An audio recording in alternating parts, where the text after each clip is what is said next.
بسم اللہ الرحمن الرحیم۔ معرف القرآن سورہ بقرہ کے سبق نمبر 25 میں خوش آمدید۔ آج کے سبق کے اندر ہم آیت نمبر 35 اور 36 کی تفسیر پڑھیں گے۔ دیکھیے یہ جو دو آیات ہیں ان کا ترجمہ ہم نے لفظی ترجمہ بھی اور بامحاورہ ترجمہ بھی گزشتہ سبق کے اندر پڑھ لیا ہے۔ اب چلتے ہیں اس کی تفسیر کی طرف۔ تو سب سے پہلے اب یہ سمجھ لیں کہ اس آیت کا ان دو آیات کا خلاصہ اور مضمون کیا ہے۔ دیکھیں یہ جو دو آیات ہیں اس میں حضرت آدم علیہ السلام کا جو واقعہ ذکر کیا جا رہا ہے گزشتہ چند اسباق کے اندر، اسی کا تکملہ اور اختتام بیان کیا جا رہا ہے۔ یعنی جب حضرت آدم علیہ السلام کی فضیلت اور اللہ تعالیٰ کا نائب اور خلیفہ بننے کی قابلیت اور صلاحیت فرشتوں کے اوپر یہ واضح ہوگی اور فرشتوں نے سجدہ بھی کر لیا، اور شیطان مردود سجدہ کرنے سے انکار کرنے کی وجہ سے کافر اور لعین ہو کے رحمت خداوندی سے نکل گیا، تو اب اس کے بعد آگے کیا ہوا؟ آگے بتا رہے ہیں کہ اللہ تعالیٰ نے حضرت آدم علیہ السلام کو اور ان کی جو زوجہ تھی بی بی حوا، ان دونوں کو یہ حکم دیا کہ تم جنت میں رہو اور ان کی نعمتوں سے فائدہ اٹھاؤ، لیکن ایک خاص درخت کے بارے میں تاکید اور تعیین کر دی کہ اس خاص درخت کے قریب نہ جانا، اس کے کھانے سے مکمل پرہیز کرنا۔ اب یہ جو شیطان تھا جو حضرت آدم علیہ السلام اور بی بی حوا کی وجہ سے مردود ہوا تھا، اس کو حسد ہو گیا حضرت آدم علیہ السلام سے، چنانچہ اس نے موقع پا کر اور مصلحتیں بتلا کر، جھوٹی مصلحتیں بتلا کر ان دونوں کو اس درخت کے کھانے کی ترغیب دی۔ تو شیطان کے ترغیب دینے کی وجہ سے حضرت آدم علیہ السلام نے اور بی بی حوا نے اس درخت کو چکھ لیا، جس کے نتیجے کے اندر پھر حضرت آدم علیہ السلام کو اور بی بی حوا کو جنت سے نکال کر دنیا کی طرف بھیج دیا گیا، اور ساتھ یہ بھی بتا دیا گیا کہ جو دنیا کی رہائش ہے وہ جنت کی طرح نہیں ہوگی، کہ جس طریقے سے جنت کے اندر اطمینان اور سکون تھا وہ دنیا کے اندر نہیں ہوگا، بلکہ آپس کے اندر اختلافات، لڑائی جھگڑے وغیرہ یہ بھی ساتھ ساتھ چلتے رہیں گے۔ اللہ تعالیٰ فرما رہے ہیں کہ ہم نے آدم سے کہا تم اور تمہاری بیوی جنت کے اندر جا کے ٹھہرو۔ سوال یہاں پر یہ پیدا ہوتا ہے کہ یہ واقعہ کب ہوا؟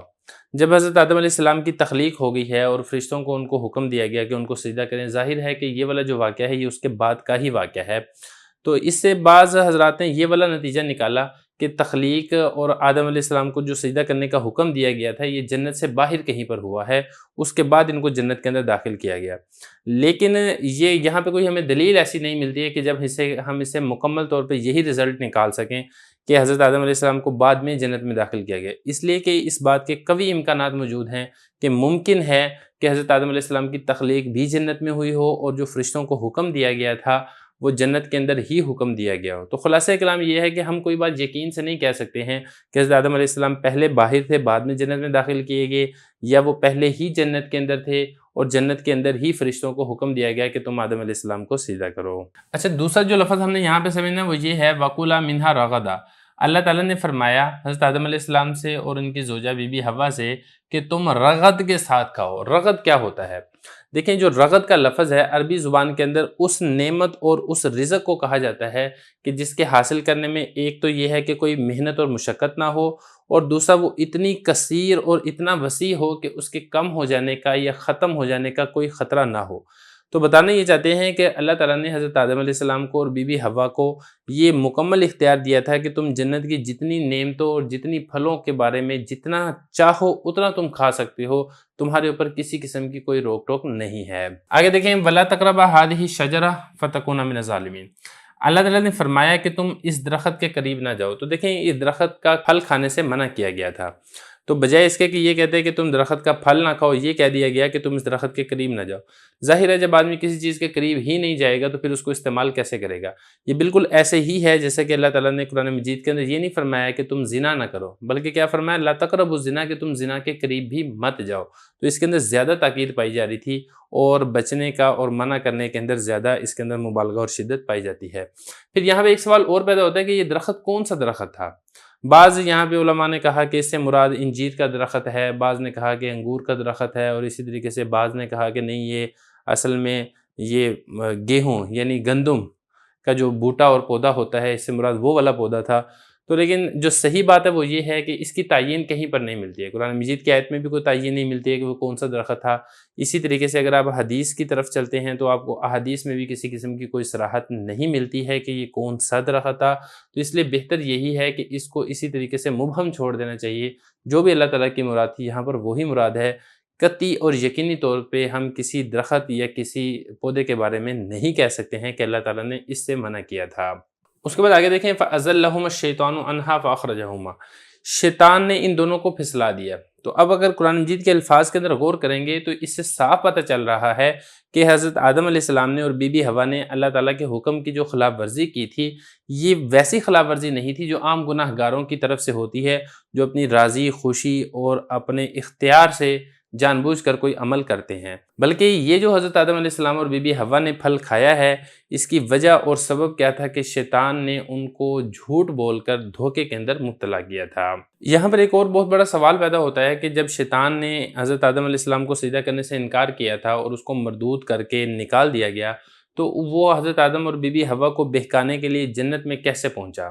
یہ ایک بہت بڑا سوال یہاں پہ پیدا ہوتا ہے۔ تو اس کا جواب علماء نے یہ دیا ہے کہ دیکھیں، شیطان کے بہکانے اور جنت تک پہنچنے کی بہت سی صورتیں ہو سکتی ہیں۔ یہ بھی ممکن ہے کہ شیطان نے صرف ملاقات کے بغیر دل کے اندر وسوسہ ڈالا ہو، اور یہ بھی ممکن ہے کہ شیطان چونکہ جنات میں سے ہے اور جنات کو اللہ تعالیٰ نے بہت سے ایسے تصرفات پر قدرت دی ہے جو انسانوں کو حاصل نہیں ہے۔ مثال کے طور پہ جنات مختلف قسم کے بھیس اور مختلف شکلوں کے اندر شکل اختیار کر کے سامنے آ جاتے ہیں، تو عین ممکن ہے کہ وہ اپنی جنوں والی طاقت کے ذریعے سے اس نے کوئی اور صورت اختیار کر کے وہ جنت کے اندر داخل ہو گیا ہو۔ اسی طریقے سے بعض علماء نے یہ بھی کہا کہ جو شیطان تھا وہ سانپ کی صورت کے اندر جنت کے اندر داخل ہو گیا تھا۔ تو بہرحال اس طریقے کے مختلف جواب دیے گئے ہیں۔ خلاصہ کلام یہ ہے کہ شیطان نے حضرت آدم علیہ السلام کو اور بی بی حوا کو بہکانے کی کوشش کی تھی۔ اب وہ آیا کیسے تھا، اس نے وسوسہ ڈالا تھا، اور وہ جنت کے اندر کیسے پہنچا تھا، اس کے بارے میں کوئی صاف وضاحت نہیں ملتی ہے، تو اس لیے اس کو اسی اجمالی طور پر ہی مان لینا اور تسلیم کر لینا چاہیے۔ اس کے بعد آگے دیکھیں، فَأَخْرَجَهُمَا مِمَّا كَانَ فِيهِ، شیطان نے ان دونوں کو نکلوا دیا یا نکال دیا۔ اگر تو ہم کہیں نا کہ شیطان نے ان دونوں کو نکال دیا، تو نکالنے والے تو اللہ تعالیٰ کی ذات تھی، لیکن چونکہ شیطان ذریعہ اور سبب تھا، اس لیے ہم کہہ سکتے ہیں کہ شیطان نے ان دونوں کو نکال دیا۔ تو ہم اس کا ترجمہ اس طریقے سے بھی کر سکتے ہیں کہ شیطان نے ان دونوں کو نکلوا دیا، مطلب یہ کہ چونکہ شیطان نے ہی کوشش کی تھی تو اس لیے نکلوانے کی یا نکالنے کی نسبت شیطان کی طرف کی گئی ہے۔ اس کے بعد آگے دیکھیں، وَقُلْنَا اهْبِطُوا بَعْضُكُمْ لِبَعْضٍ عَدُوٌّ، اور ہم نے یہ کہا کہ تم اترو، تم میں سے بعض کے دشمن ہوں گے اور تمہارے لیے زمین میں ٹھکانہ اور فائدہ حاصل کرنا ہوگا ایک مدت تک۔ یہاں پہ سوال ہی پیدا ہوتا ہے کہ بندے تو دو تھے، مطلب ایک حضرت آدم علیہ السلام تھے اور دوسری ان کی زوجہ تھی بی بی حوا، تو یہاں پہ اللہ تعالیٰ نے جمع کا لفظ کیوں استعمال کیا ہے، اہبطوا؟ تو دیکھیں اس کے مختلف جواب دیے گئے ہیں۔ ایک جواب تو یہ دیا گیا ہے کہ اللہ تعالیٰ نے جو اترنے کا کہا تھا، اس میں حضرت آدم علیہ السلام، بی بی حوا اور تیسرا شیطان یہ بھی شامل تھا کہ تم تینوں کے تینوں نیچے اترو، تو تم میں سے بعض کے دشمن ہوں گے۔ اس کا مطلب کیا ہوگا؟ اس کا مطلب یہ ہوگا کہ جو شیطان ہے اس کی دشمنی تمہارے ساتھ اور تمہاری اولاد کے ساتھ بھی اسی طریقے سے چلتی رہے گی۔ دوسرا جواب اس کا ایک اور دیا گیا ہے، وہ یہ ہے کہ یہاں پر جو اللہ تعالیٰ نے فرمایا نا کہ تم میں سے بعض کے دشمن ہوں گے، اترو تم، یہ جو جملہ کہا گیا ہے یہ حضرت آدم علیہ السلام کی جو آئندہ آنے والی اولاد ہے یا آئندہ پیدا ہونے والی اولاد ہے، ان کو مد نظر اور پیش نظر رکھ کے کہا گیا تھا کہ تم اب نیچے اترو۔ مطلب یہ کہ تمہاری آل اور اولاد ساری کی ساری اس دنیا کے اندر ہی رہائش اختیار کرے گی اور ان کے اندر بھی دشمنی اور عداوت کا سلسلہ چلتا رہے گا۔ یہ نہیں ہے کہ تمہاری اولاد کے اندر آپس میں صلح صفائی اور اتفاق اور محبت ہی قائم رہے گی۔